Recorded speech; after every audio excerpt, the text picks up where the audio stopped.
Fala pessoal, bem-vindos ao canal Bastidores do Poder.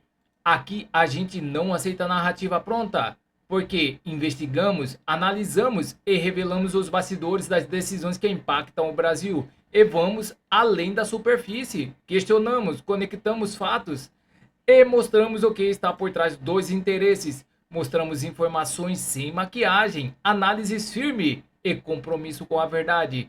Bastidores do poder, porque informação é poder e você merece a verdade. E vamos com a notícia que vem diretamente dos Estados Unidos com o Paulo Figueiredo. Ele escreveu uma reportagem sobre Flávio Dino e acordou com a Polícia Federal na sua porta. Fique até o final para entender tudo com clareza e vamos deixando os créditos na plataforma para o Paulo Figueiredo. E não se esqueça de deixar o seu comentário e de dizer de qual cidade você vê esta matéria, para que possamos saber até onde está chegando a nossa audiência. Sem mais enrolações, vamos à matéria. Momento que ele nunca temeu tanto pela vida dele, nem quando ele revelou os segredos da CIA e da National Security Agency aqui nos Estados Unidos. Ou seja, o cara tem mais medo, é mais perigoso lidar com Alexandre de Moraes, tanto que ele não continuou publicando a série de reportagens, do que lidar com a CIA.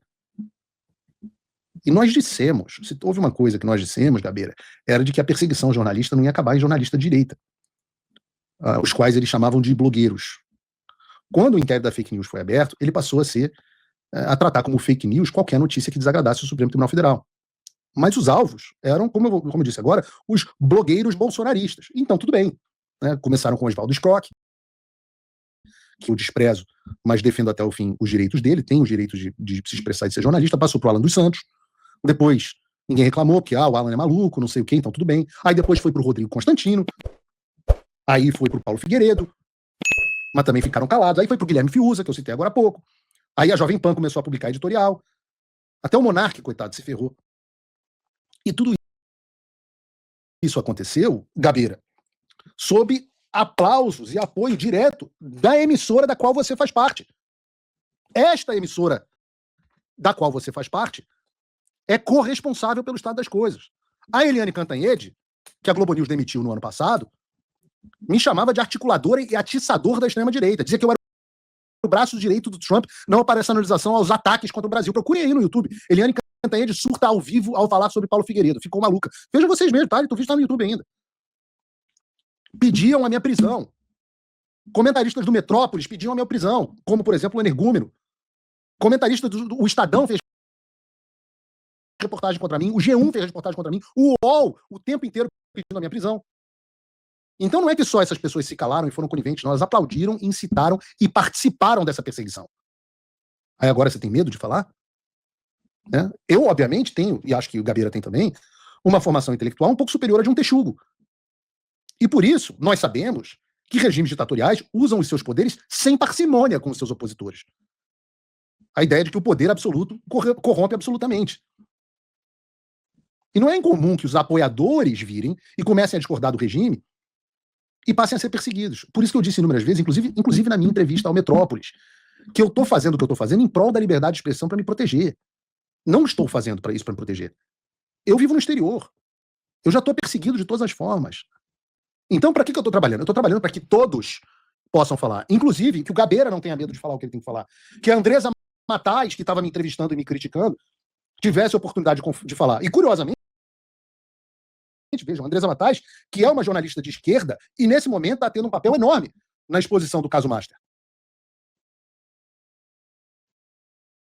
Eu disse a ela que um dia eu falaria sobre o que ela falaria sobre assuntos que iam desagradar o regime. E aí pode ser que ela sofresse as mesmas perseguições que eu estou sofrendo. A vez da Andresa Matais ainda não chegou. Mas quantos rumores vocês já não escutam de que a Malu Gaspar tem sido ameaçada pelo Alexandre de Moraes? Quantas histórias eu já não ouvi de fontes bem próximas de que o Zé Roberto Marinho não foi ameaçado pelo Alexandre de Moraes? O regime ampliou o leque de perseguição dele. Vejam, por exemplo, na semana passada, gerou escândalo, notícia que repercutiu nos maiores jornais brasileiros, dessa vez em tom de indignação, né, com direito a um editorial em favor do jornalista chamado Luiz Pablo. Mas aí você me pergunta, Paulo, quem é Luiz Pablo? Ora, Luiz Pablo é um jornalista que faz reportagens locais. E por acaso, ele resolveu tocar no Gordola, porque em uma dessas matérias ele mostrou que o Flávio Dino estaria usando o carro oficial do Tribunal de Justiça do Maranhão, custeado pelo Fundo Especial de Segurança dos Magistrados, mesmo não sendo o Gordola juiz do Estado do Maranhão. Nas reportagens, ele fundamenta o porquê de não achar correto que o Flávio Dino fique usando o carro por aí. Ele até fala da resolução do Conselho Nacional de Justiça, e que diz que os veículos oficiais destinam-se exclusivamente ao serviço público do órgão a que estejam vinculados. Em outras palavras, se o Dino não é juiz do TJ do Maranhão, ele não pode usar o veículo oficial do Tribunal de Justiça para ficar passeando com a família. E se o faz, ele está roubando dinheiro público. Porque esse dinheiro é público, não é para ele, e ele está se utilizando disso. Então o Flávio Dino está, efetivamente, roubando dinheiro público, porra. E isso foi descoberto pelo tal do Luiz Pablo. Porque ele fez o que todo jornalista devia fazer: investigar a informação e correr atrás da história. E ele conseguiu demonstrar que até a placa do carro que o Dino usava foi trocada para impedir que ele fosse pego nesse esqueminha de putaria, esqueminha de corrupção. Em um país normal, se o Brasil fosse um país assim, minimamente normal, o que aconteceria? Né? Um ministro pego com batom na cueca usando um bem público ao qual ele não tem direito, para benefício dele e da sua família, ele seria investigado e acabaria retirado do cargo, punido. Mas o Brasil, eu sempre digo, isso não é um país normal. E aí, o que acontece? O Dino é punido? Não. O Dino se vinga. Aliás, afinal, né, quem é esse Luiz Pablo, que, aliás, publicou isso no seu blog, mas ele continua sendo chamado de jornalista? Eu não entendo, porque eu nunca tive um blog e sou chamado de blogueiro. Mas este blogueiro jornalista, quem ele pensa que ele é para investigar irregularidades com dinheiro público cometidas por um ministro do Supremo Tribunal Federal? E aí a gente já conhece o padrão. Um inquérito foi aberto, houve um sorteio, caiu na mão do Zanin. O Zanin entende que o caso desse jornalista faz parte, se conecta ao inquérito das fake news relatado pelo Alexandre, e o Zanin vira e fala assim: Alexandre, você que está acostumado a perseguir jornalista, toma essa redistribuição aqui. E aí, há alguns dias, o Alexandre ordenou uma busca e apreensão na residência do Luiz Pablo, privando um jornalista dos seus meios de trabalho, sob a justificativa de que ele tinha cometido crime de perseguição. Um ato de um jornalista investigar um ministro supremo é agora crime de perseguição. Eu falei, Gabeira, que não ia parar nos blogueiros bolsonaristas. E o STF ainda diz o seguinte: fez uma cagada, emitiu uma nota informando que esse caso não tinha relação com o inquérito das fake news, que é um caso à parte. Aí, na decisão da busca e apreensão, o Alexandre cita o inquérito das fake news 2 vezes. Na decisão do inquérito dos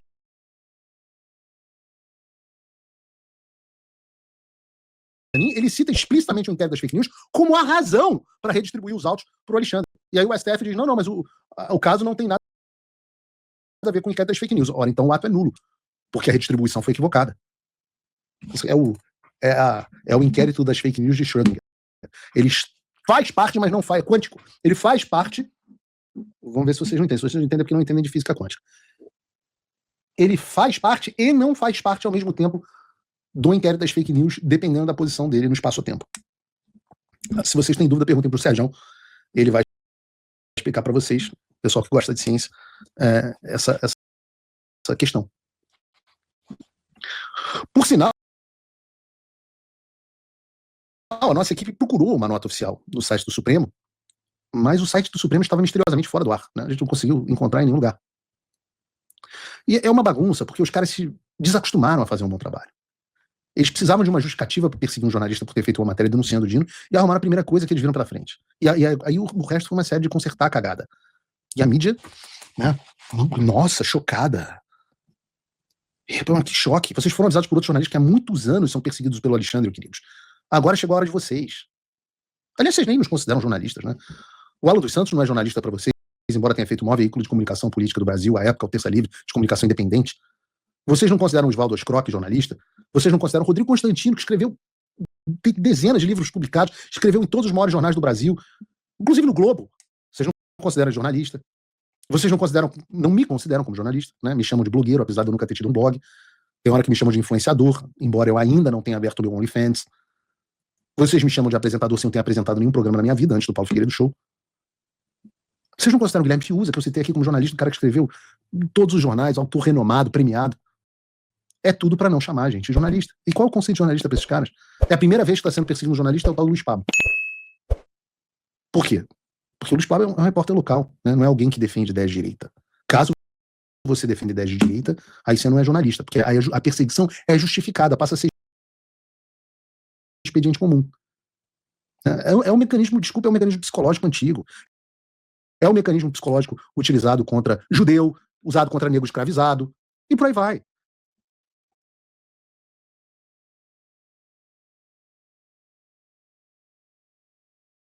Primeiro você observa, né, uma característica, a desumanização e a descaracterização.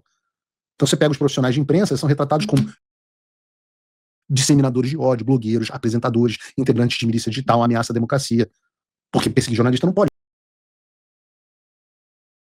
Ver a construção de uma narrativa da necessidade de medidas, são essenciais para a proteção, as instituições, a imagem das instituições, as desinformações. Precisamos combater as fake news para a democracia ser protegida pelo STF. Já ouviu isso? Aí você parte para a segunda etapa, a legalização da desigualdade. Então os jornalistas passam a ser enquadrados em vários inquéritos amplos, com autorização de busca e apreensão, remoção de conteúdo, não tem o foro adequado, não tem contraditório, não tem notificação, tudo. Precisamos proteger o Estado Democrático de Direito, ainda que infringindo todas as normas que o fundamentam. Você também nota uma normalização cultural, né, marcada pela repetição de termos que me preocupam quando eu vejo a direita utilizando. Termos como gabinete do ódio, ataques, fake news. Eu já falei várias vezes que essa guerra é cultural e a linguagem tem um poder fundamental na construção da tua mentalidade. E qual é o objetivo? A remoção da sua barreira moral.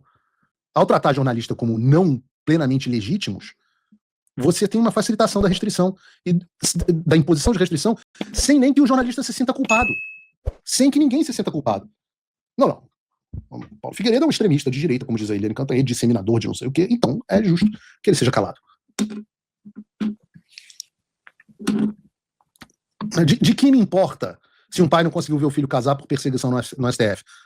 Afinal, essas pessoas não são dignas de direito, não tem que se preocupar. Por fim, isso vira um controle absolutamente sem freio. A gente já tinha avisado sobre isso. Ao suspender as proteções fundamentais, como o sigilo da fonte, como liberdade de expressão, fica a pergunta ao Estadão, à Folha de São Paulo, à Revista Veja, à CNN, ao Metrópolis e tantos outros. Quem é considerado merecedor de direitos para não ser atacado? Quem é verdadeiramente aí atacados? Quem tem esse direito? Qual é o sarrafo? O que você tem que fazer? Eu sou membro da Associação Internacional de Jornalistas e Fotógrafos. Eu sou membro da Sociedade dos Jornalistas Profissionais. Eu sou jornalista com publicação em vários veículos, inclusive internacionais, que quase nenhum de vocês no Brasil tem. Eu falo na televisão americana. Eu sou contratado pelo quarto maior jornal dos Estados Unidos. Mas não sou jornalista. O Congresso dos Estados Unidos me chama de jornalista. A Casa Branca dos Estados Unidos me chama de jornalista. Mas pro Brasil, eu não sou jornalista. E por quê? Você acha que o título... Eu já falei várias vezes, né? Eu preferia ter o título de, sei lá, prostituto do que jornalista. Mas o fato é que eu quero saber qual é o sarrafo. Qual o sarrafo para que você tenha direitos fundamentais? O processo de desumanização é isso. Então, o que eu falo, ontem fomos nós. Eu tô bem, eu tô vivo aqui, vivo com mais do que eu mereço. Mas amanhã vão ser vocês. Graças a Deus eu tenho meus apoiadores. Graças a Deus. Esse é um ano decisivo. E não dá para ficar só assistindo. Indignação sem ação não muda nada. Se você acredita que o Brasil está despertando, então você precisa sustentar quem está expondo o sistema. A assinatura de apoiador custa menos do que um lanche do McDonald's por mês. E vamos para mais notícias no site Poder 360. Ratinho Júnior decide concluir mandato e desiste da presidência. O governador do Paraná era visto como favorito por integrantes do partido. Ronaldo Caiado e Eduardo Leite ainda estão na disputa interna. O governador do Paraná, Ratinho Júnior, decidiu concluir seu mandato até dezembro de 26 e não participará da disputa interna do partido para a escolha de um candidato à presidência da República. A decisão foi tomada na noite deste domingo, após conversas com a família e comunicada ao presidente nacional do PSD, Gilberto Kassab, nesta segunda-feira. Segundo o comunicado divulgado pela assessoria, o governador afirma estar comprometido com o mandato e conquistado junto ao eleitorado paranaense e avalia que não deve interromper o atual ciclo de gestão no estado. Ele foi reeleito em 22 com quase 70% dos votos válidos. Apesar de abrir mão da disputa presidencial, Ratinho Júnior afirma que continuará colaborando com o partido no debate nacional e na formulação de propostas. Entre as pautas defendidas estão a redução de burocracia, endurecimento de leis criminais e fortalecimento do agronegócio. Ainda de acordo com o comunicado, o governador pretende, ao fim do mandato, retornar à iniciativa privada e assumir funções no grupo de comunicação fundado por seu pai, o apresentador Ratinho. Ratinho Júnior nasceu em Jandaia do Sul e construiu sua trajetória política a partir de Curitiba, capital do estado. O texto ressalta a origem humilde do governador e afirma que sua atuação pública é pautada pela defesa de um Estado mais enxuto, com foco em educação e diálogo institucional. Ratinho, o ex-governador de Santa Catarina, Jorge Bauhausen, disse ao Poder 360 que 17 de março de 26 que o presidente nacional do partido, Gilberto Kassab, confirmou a pré-candidatura de Ratinho Júnior à presidência da República. Congressistas do partido, ouvidos pelo Poder 360, também avaliaram a época que o governador paranaense disputava como favorito. Ele era visto como um nome fortíssimo por liderar pesquisas eleitorais, ter maior densidade interna e mais tempo de filiação. Um deputado afirmou que a escolha seria unânime. O governador Ratinho Júnior decidiu concluir seu mandato no Paraná até dezembro deste ano. Portanto, ele deixa de participar da discussão interna do PSD, que escolherá um candidato disposto a concorrer às eleições presidenciais deste ano. A decisão foi tomada na noite deste domingo, 22, por profunda reflexão com sua família. O fato foi levado ao conhecimento do presidente nacional do PSD, Gilberto Kassab. Nesta segunda-feira, 23, Ratinho está convicto que deve manter o compromisso selado com os paranaenses nas eleições de 2018 e não pode interromper o projeto que tem garantido o ciclo de crescimento econômico do Paraná. Sob a gestão do Ratinho Júnior, que alcançou 85% de aprovação, o Estado se consolidou como a melhor educação do Brasil, obteve os menores índices criminais dos últimos 20 anos, o maior investimento em infraestrutura da história e conquistou, por 4 vezes consecutivas, a excelência em sustentabilidade no Brasil. O governador do Paraná continuará à disposição do PSD para ajudar o Brasil a virar a página do atraso, criar perspectivas mais otimistas para o jovem, ser destravado com menos burocracia, endurecimento de leis criminais e tenha o agronegócio brasileiro como trunfo na competição global entre nações. Eleito com quase 70% dos votos válidos em 22, Ratinho permanecerá pautado a sua vida para ajudar o Brasil a partir do Paraná, ao defender um Estado menor e mais eficiente, que tenha a educação como instrumento para melhorar a vida de jovens e apostando nas pacificação e no diálogo como alicerces do Estado Democrático de Direito. Carlos Massa Júnior nasceu numa família humilde em Jandaia do Sul, mudou para Curitiba ainda criança, onde o pai chegou desempregado na década de 80. A trajetória simples do governador permitiu que ele jamais fosse contaminado pelas benesses do poder. Ao encerrar em dezembro esta fase de sua vida, Ratinho Júnior pretende voltar ao setor privado e presidir o grupo de comunicação criado pelo pai, o apresentador Ratinho. Então é isso, pessoal. Essas são as notícias que estão circulando nas mídias da internet. Não se esqueça de se inscrever, deixar o seu like e clicar no sino para mais informações sobre política. Agradeço a todos pela audiência.